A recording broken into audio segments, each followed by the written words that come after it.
President Harry S. Truman's decision to use atomic weapons against the Japanese cities of Hiroshima and Nagasaki proved to be one of the most controversial decisions in American history. As the years have passed, the controversy has only intensified. More and more people, both in America and abroad, have condemned both President Truman and America for that decision. But this criticism is based on limited historical knowledge of both the situation Truman confronted and the basis for his decision. Such flawed analysis has been aided by the unfortunate influence of some very bad history, such as that written by members of the so-called atomic diplomacy school. These historians disgracefully alleged that Truman proceeded to drop 2 atomic bombs on a Japan which he knew was on the verge of surrender, so as to intimidate the Soviet Union in the already developing Cold War. That specious interpretation must be refuted fully. Truman sought to bomb Hiroshima and Nagasaki, 2 major military-industrial targets, to avoid an invasion of Japan, which Truman knew would mean, in his words, quote, an Okinawa from one end of Japan to the other, end quote. His assumptions were entirely legitimate. By July of 1945, the Japanese had been subjected to months of devastating attacks by American B-29s. Their capital and other major cities had suffered extensive damage, and the home islands were subjected to a naval blockade that made food and fuel increasingly scarce.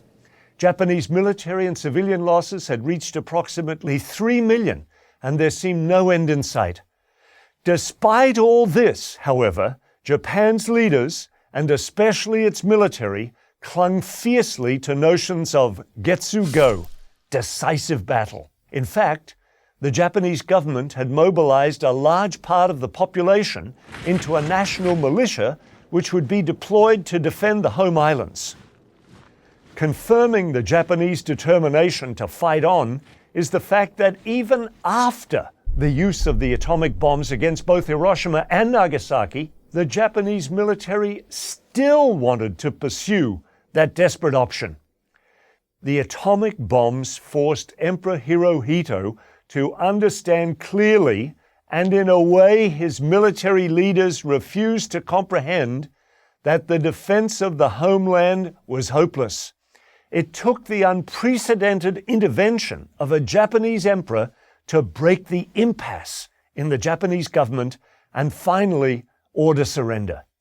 It was only the dropping of the atom bombs that allowed the emperor and the so-called peace faction in the Japanese government to negotiate an end to the war. All the viable alternate scenarios to secure American victory, all would have meant significantly greater American and Allied casualties and much higher Japanese civilian and military casualties. According to American military estimates at the time, those numbers would have been well above 1 million. Hard as it may be to accept, Japanese losses would have been far greater without the bombs, and the overall casualties would also have included thousands of Allied prisoners of war whom the Japanese planned to execute in case of invasion. Truman's use of the bomb should be seen as his choosing the least awful of the options available to him. Even in retrospect, far removed from the pressures that Truman faced in 1945, his critics can offer no serious and convincing proposal regarding a viable and less costly alternative.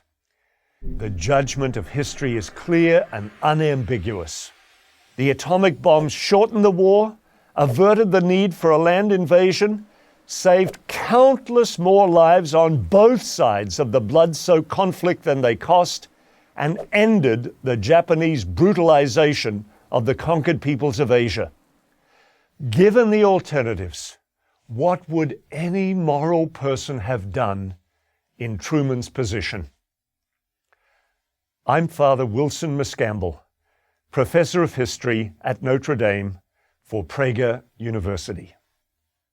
Join Prager University, subscribe to our YouTube channel, and sign up for free at prageru.com.